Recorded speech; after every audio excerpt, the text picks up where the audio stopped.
નમસ્કાર, આપ જોઈ રહ્યા છો spark today news. Bharuch Dudhdhara dairy આયોજિત મિલ્ક ડે ઉજવણી અને સ્નેહ મિલન કાર્યક્રમ CR પાટીલની અધ્યક્ષતામાં યોજવામાં આવ્યો હતો, જેમાં જંબુસર વિધાનસભામાં આમોદ નગરપાલિકા સદસ્ય શ્રી અને પૂર્વ ભાજપ સંગઠન મહામંત્રી, હાલમાં પેટા પક્ષ તરીકે ચૂંટાઈ આવેલ કમલેશ સોલંકીએ તેમના આમોદ નગરના કાર્યકરોની સાથે ઘર વાપસી કરી હતી। મોટી સંખ્યામાં પૂર્વ હોદ્દેદારો પણ કમલેશ સોલંકીની આગેવાની હેઠળ જોડાયા હતા। કમલેશ સોલંકી આમ તો 23 વર્ષથી ભાજપમાં એક અડીખમ નેતા આમોદમાં કરનારામાંના એક છે।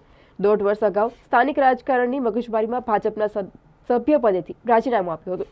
રાજીનામું આપ્યા બાદ પણ ભાજપનું જ કામ વિધાનસભા DK સ્વામી ઉમેદવાર માટે કર્યું હતું। તો વાત કરીએ તો નગરપાલિકા શાસન, ત્યારે વાત કરીએ વોર્ડ નંબર 6માં અને આમોદ નગરમાં ખૂબ મજબૂત નેતા કમલેશ સોલંકી ગણવામાં આવે છે। ભાજપમાં 23 વર્ષ પાર્ટીમાં કામ કરનાર કમલેશ સોલંકી હાલ લોકસભાના ચૂંટાઈને ધારાસભ્ય DK સ્વામીના ખૂબ નજીકના ગણાતા કમલેશ સોલંકીને DK સ્વામીની આગેવાનીમાં કમલેશ સોલંકી ટીમ સહિત ભગવો પરિધારણ કરી ઘર વાપસી કરી હતી। જોવું રહ્યું આવા સક્ષમ અને જૂના પાર્ટીના કાર્યકરને કેવી રીતે સાચવી આમોદનું જનાધારની પકડથી અને કાર્યકરોના કામો કરી લોકસભાની લીડ કાઢે છે। હું કમલેશભાઈ રસિકભાઈ સોલંકી આમોદ નગરપાલિકા સદસ્ય શ્રી પક્ષના ભૂતકાળની અંદર ભારતીય જનતા પાર્ટીએ મને મહામંત્રી તરીકેની જવાબદારી આપેલી। છેલ્લા 23 વર્ષથી મેં ભારતીય જનતા પાર્ટીની અંદર સેવા આપેલી।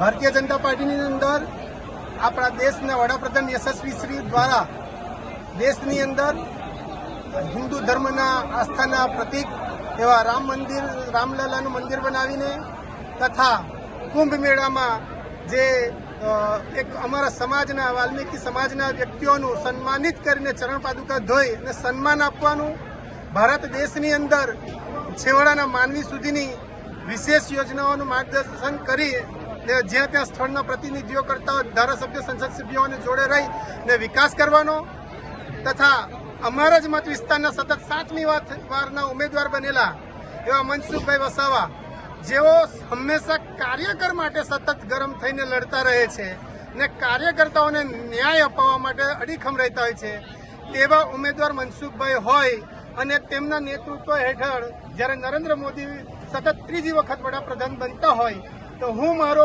મંતવ્ય રજૂ કરતો હતો કે હું પણ એક ખિસકોલીની જેમ આ 3જી વખતના મોદી સાહેબને આ દેશ જ્યારે વડાપ્રધાન બનાવવા જઈ રહ્યો છે ત્યારે ખિસકોલો જેટલું સહયોગ આપી હું અને મારી ટીમના મારી સાથે જોડાયેલા તમામ સંગઠનના પૂર્વ હોદ્દેદારશ્રીઓએ આજરોજ ભારતીય જનતા પાર્ટીના CR પાટીલ સાહેબના આ કાર્યક્રમની અંદર ઉપસ્થિત રહીને પરિપૂર્ણ આ ઘર વાપસી કરીએ છીએ અને સૌને હું વિશ્વાસ આપું છે કે આવનાર લોકસભાની અંદર આપણા નગરમાંથી સૌથી વધુ લીડ નીકળે અને ભાજપને સૌથી વધુ મતોથી વિજય બનાવીએ સંસદ સભ્યમાં, એવી સાથે હું મારું વક્તવ્ય પૂર્ણ કરું।